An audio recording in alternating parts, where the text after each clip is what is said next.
कि अगर ECM ख़राब हुआ तो देखें यहाँ पे ये है इस गाड़ी का ECU। अगर ECU ख़राब हुआ तो 3 ऐसे इंपॉर्टेंट चीज़ों का आपको खास ध्यान रखना है। सबसे पहला क्या, नमस्ते मैकेनिक भाइयों, आज की इस वीडियो में एक बेसिक कॉन्सेप्ट को समझने वाले हैं। काफ़ी समय क्या होता है कि BS6 की गाड़ियों का ECM ख़राब नहीं होता है और हमारे मैकेनिक भाई टेस्टिंग को सही से उपयोग में ना लाके डायरेक्ट नया ECM लगा देते हैं, उसके बाद भी सल्यूशन नहीं मिलता है।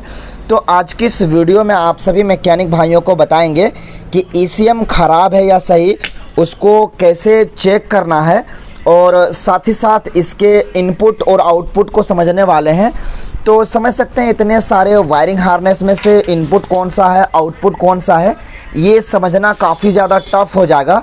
अब इस चीज़ को हम आसान बनाने वाले हैं इसके वायरिंग डायग्राम की मदद से। कंपनी रिकमेंडेड जो इसका वर्कशॉप मैनुअल आता है उसके अंदर चैप्टर नंबर 12 में इसका वायरिंग डायग्राम दिया हुआ है। तो इसी के मदद से कंप्लीट डिटेल के साथ बताएंगे कि जब आपकी गाड़ी का एक साथ सारे प्रॉब्लम उत्पन्न करवा रही है, जैसे सेल्फ स्टार्ट भी नहीं हो रहा है, गाड़ी के अंदर करंट भी नहीं आ रहा है, गाड़ी के अंदर मीटर में चकलाइट नहीं आ रहा है और 3 फेस पंप लगा हुआ और 3 फेस पंप भी काम नहीं कर रहा है, तो समझ सकते हैं एक साथ अगर सारी चीज़ें काम करना बंद हो गया है तो उस सिचुएशन में हमारा क्या ख़राब हो सकता है, ECM ख़राब हो सकता है। बट ज़रूरी नहीं है कि ECM ही ख़राब हो। ECM को ख़राब साबित करने से पहले इसके अंदर आने वाले इनपुट 12 वोल्ट की सप्लाई को चेक करना है। तो समझ सकते हैं आज की ये वीडियो काफ़ी ज़्यादा इंटरेस्टिंग एंड हेल्पफुल होगा, क्योंकि इसमें पूरे सारे वायरिंग हार्नेस को कवर करेंगे और बताएंगे कि कौन सा वायर इनपुट है, कौन सा आउटपुट है, आउटपुट कहाँ पे जाता है और इनपुट कहाँ पे आता है। तो बने रहिए वीडियो में, साथ ही साथ PDF भी आपके साथ शेयर करेंगे। चलिए वीडियो को शुरू करते हैं बिना टाइम वेस्ट किए और एक एक स्टेप बताते हैं कि ECM ख़राब है या सही, कैसे पता करना है। अगर किसी भी मैकेनिक भाइयों को BS6 की बाइक सफलतापूर्वक रिपेयर करना हो तो ये चीज़ हमेशा याद रखना है कि अगर ECM ख़राब हुआ तो देखें यहाँ पे ये है इस गाड़ी का ECU।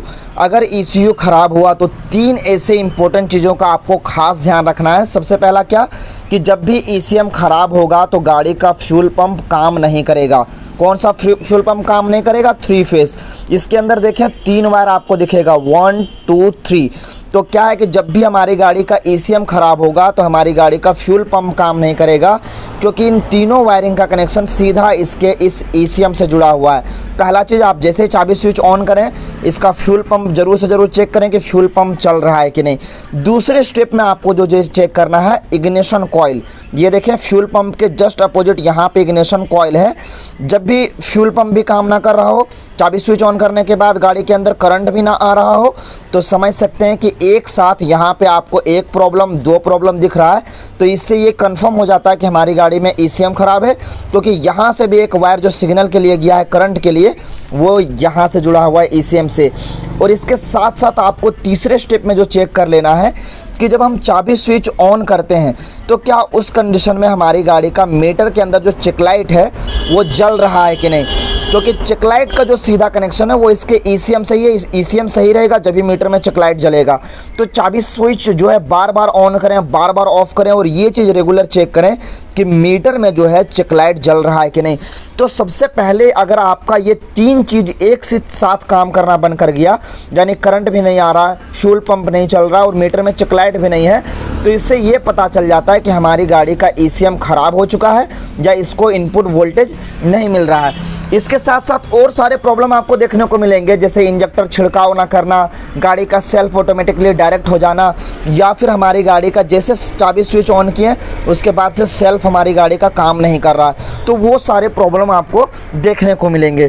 तो चलिए अभी इस वायरिंग डायग्राम को हम एक्सप्लेन करेंगे बाद में। पहले इस चीज़ को समझते हैं कि कैसे पता कर लें कि ये ECM ही पूरी तरह से ख़राब है या इसके अंदर इनपुट वोल्टेज नहीं आ रहा है। अगर इनपुट वोल्टेज ना आए तो क्या चेक करेंगे, और ECM ख़राब हो चुका है तो कैसे पता लगाएंगे, अभी कुछ ही मिनट में आपको बताते हैं। और ये बहुत ही इंपॉर्टेंट चीज़ है, क्योंकि जिस भी मैकेनिक भाइयों का ये मेथड रहा कि इनपुट और आउटपुट बेसिस को हम समझ लिए, तो कभी भी उनको प्रॉब्लम फेस करने की आवश्यकता नहीं। जब भी गाड़ी का प्रॉब्लम लेकर आती है, करंट का, फ्यूल पंप का, स्टार्टिंग का, सेल्फ का, तो उस कंडीशन में सिर्फ इनपुट चेक कर लिया, ECM को मिल रहा है, यहाँ से आउटपुट चेक कर लिया कि ECM आउटपुट भेज रहा है कि नहीं। बस 2 मेथड चेक कीजिएगा, 2 मिनट में बता दीजिएगा कि गाड़ी में क्या ख़राब है। अगर स्टेप आपको पता नहीं रहेगा तो काफ़ी लंबा समय चला जाएगा। तो चलिए मैं वो मेथड आपको बताता हूँ कैसे चेक किया जाता है। ECM सही है या ख़राब, उस चीज़ को चेक करने से पहले इसके कपलर कनेक्शन को ओपन करना पड़ेगा। कुछ इस प्रकार से लगा होता है, यहाँ से जैसे इस क्लिप को प्रेस कीजिएगा, बैक के और खींचिएगा, ऑटोमेटिकली निकल आएगा। उसके बाद से मैं आपको बताते चलता हूँ, हर वीडियो में मैंने बताया कि कोई भी ऐसा इलेक्ट्रॉनिक इक्विपमेंट, जैसे यह ECM एक इलेक्ट्रॉनिक इक्विपमेंट है, इसे ख़राब साबित करने से पहले हमें इस चीज़ का पता होना चाहिए कि इसके अंदर इनपुट 12 वोल्ट का सप्लाई इसको मिल रहा है कि नहीं। जब 12 वोल्ट का इनपुट सप्लाई मिल रहा हो, जब इसे आप ख़राब साबित करें। अब कैसे पता करेंगे इसमें से कौन सा इनपुट वोल्टेज किस में आएगा, तो उसके लिए कंपनी रिकमेंडेड खुद बताया जाता है। इसमें बहुत सारे वायरिंग के कलर कोड हैं, जिसमें से यहाँ पे कंपनी रिकमेंडेड बताया गया है। मैं अच्छे से फोकस करके दिखाता हूँ। ECM में जो आपका वायरिंग आता है 33 नंबर का, अगर इस जगह पे देखें, वो है VBAT यानी बैटरी वोल्टेज। अगर इस साइड से पढ़ें, बैटरी वोल्टेज जो आ रहा है वो 33 नंबर के जो वायर है उसमें आ रहा है। कलर कोड क्या रहेगा, तो यहाँ पे खुद कंपनी बता रही है कि रेड प्लस ब्लैक कलर का रहेगा। बैटरी वोल्टेज जो आएगा वो 33 नंबर में आएगा और रेड प्लस ब्लैक। तो अगर इसके कपलर में देखें हम, तो रेड प्लस ब्लैक में हमें 12 वोल्ट का इनपुट सप्लाई हमें चेक करना पड़ेगा। अब इसका रेड प्लस ब्लैक अगर देखें तो ये एकदम एंड में आपको वायर मिलेगा 33 नंबर पे। अब चलिए इसके अंदर सबसे पहले हम इनपुट 12 वोल्ट का सप्लाई चेक करते हैं ECM को ख़राब साबित करने के लिए। फिर इसके हम आउटपुट को चेक करेंगे। देख लें colour code red plus black colour. इसके इनपुट वोल्टेज को चेक करने के लिए मल्टीमीटर को हम 20 वोल्ट DC पे सेट करेंगे। याद रखें, जो बैटरी वोल्टेज हो वही यहाँ पे सेम रीडिंग आपको देखने को मिलेगा। तो ये पतले पतले प्रोब हैं जिससे आप ECM के इनपुट साइड यहाँ पे ऐड कर देंगे, और दूसरा को एक वायर हम ग्राउंड से प्रोवाइड करेंगे। अभी जैसे इसे मैंने ग्राउंड पे ऐड कर दिया, और चाबी स्विच ऑन करना पड़ेगा। ये चीज़ आप हमेशा याद रखें कि जब तक चाबी स्विच ऑन नहीं करेंगे आपको DC वोल्टेज यहाँ तक नहीं देखने को मिलेगा, क्योंकि चाबी स्विच ऑन करने के बाद ही तो फ्यूल पंप चलता है, उसके बाद ही तो करंट आता है। तो चलिए इस चाबी स्विच ऑन करते हैं।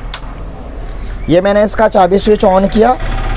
अब इसके अंदर देखें, जो बैटरी वोल्टेज है वो एकदम एक्यूरेट तरीके से इसके अंदर आपको देखने को मिलेगा।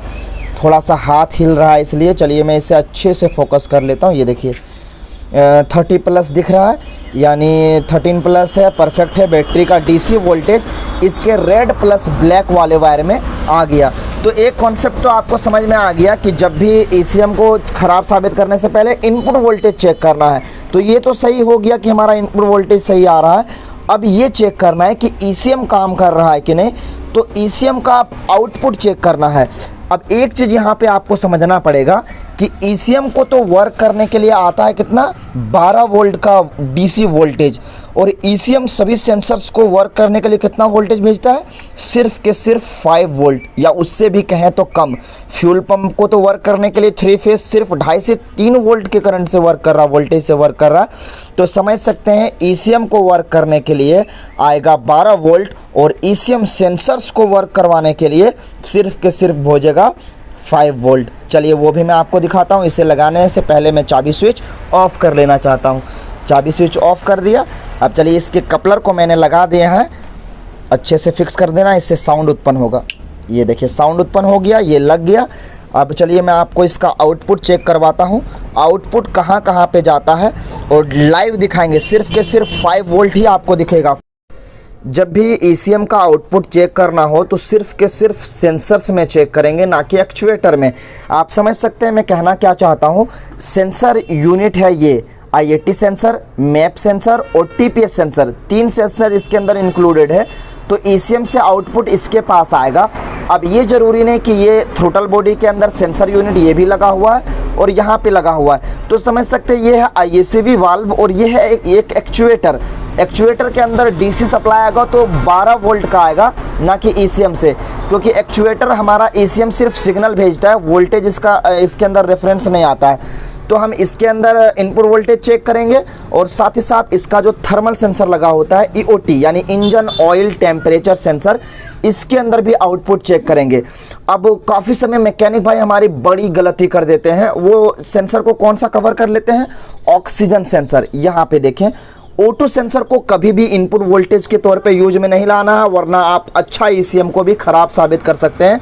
क्योंकि मैं बताते चलूँ, इन सभी गाड़ियों में ऑक्सीजन सेंसर जो होता है वो अनहीटेड होता है, यानी वो इसके इंजन के टेम्परेचर से काम करता है, उसके अंदर बैटरी की डीसी सप्लाई की आवश्यकता नहीं है। तो एक चीज़ याद रखें, जब भी आउटपुट चेक करना हो तो सेंसर यूनिट में और इसके ईओटी सेंसर में, ऑक्सीजन सेंसर में नहीं चेक करेंगे, क्योंकि ऑक्सीजन सेंसर अनहीटेड है, बैटरी वोल्टेज की ना ईसीएम वोल्टेज की कोई भी आवश्यकता नहीं है। 300 डिग्री सेल्सियस के बाद वो काम करता है, उसके ऊपर बाद में बताएंगे। बट ये चीज़ मैं आपको समझा देना जरूरी समझा, क्योंकि इस वीडियो में ऑलमोस्ट जितने भी सारे कन्फ्यूजन थे सारा क्लियर करने वाला हूँ। चलिए, कैसे हम इनपुट वोल्टेज चेक करेंगे। सेंसर यूनिट को मैंने ओपन किया, इनपुट वोल्टेज इसका जो आएगा इस वाले वायर में आएगा, एकदम एंड वाला वायर। इसके अंदर जो कलर कोड रहेगा वो रहेगा ग्रे प्लस ब्लैक कलर। अब चलिए मैं इसके अंदर रेफरेंस वोल्टेज चेक करता हूँ, वो कैसे चेक करना है। उसके लिए हम मल्टीमीटर को फिर से 20 वोल्ट पे लगा देंगे। यहाँ पे मैंने मल्टीमीटर को लगा दिया।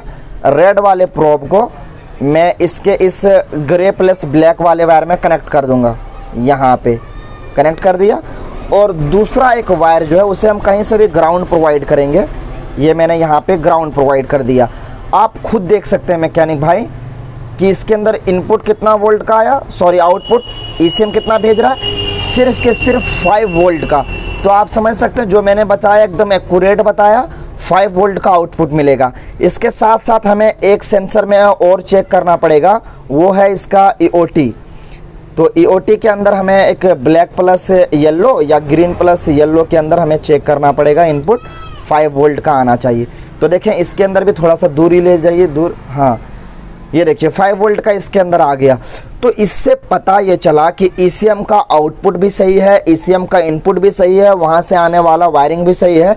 अगर ये आप चीज़ चेक कर लेते हैं तो आपको समझ में आ जाना चाहिए कि हमारी गाड़ी का ईसीएम परफेक्ट तरीके से काम कर रहा है। इसके अंदर जो खराबी और अदर चीज़ों का हो सकता है, पिकअप कॉइल का हो सकता है, सेल्फ रिले का हो सकता है, सेल्फ मोटर का हो सकता है, बट ईसीएम खराब नहीं हो सकता है। तो दोस्तों उम्मीद करते हैं इस वीडियो से आपके माइंड में जितने भी कन्फ्यूजन थे ईसीएम के खराबी को लेकर, मैंने ऑलमोस्ट इसके सारी चीज़ों को कवर किया, इनपुट और आउटपुट सारी चीज़ें बताया। एक बार मैं इसका वायरिंग डायग्राम अच्छे से फ्रेश इमेज आपके साथ शेयर करता हूँ। वायरिंग डायग्राम को लेकर काफ़ी सारे मैकेनिक भाई कमेंट करते हैं, आप इसका एक स्क्रीनशॉट ले सकते हैं। लीजिए मैं फ्रेश इमेज इसका एक बार और से टच कीजिए। हाँ, अब आप इसका स्क्रीनशॉट लेके उपयोग में ला सकते हैं। चलिए फिर मिलेंगे नेक्स्ट वीडियो में, तब तक के लिए आप वीडियो को जरूर से ज़रूर लाइक कीजिए, लोगों तक शेयर कीजिए। हर छोटे से बड़े सभी मैकेनिक भाइयों को बताइए कि कैसे इसका ईसीएम चेक किया जाता है, आउटपुट और इनपुट बेसिस क्या है।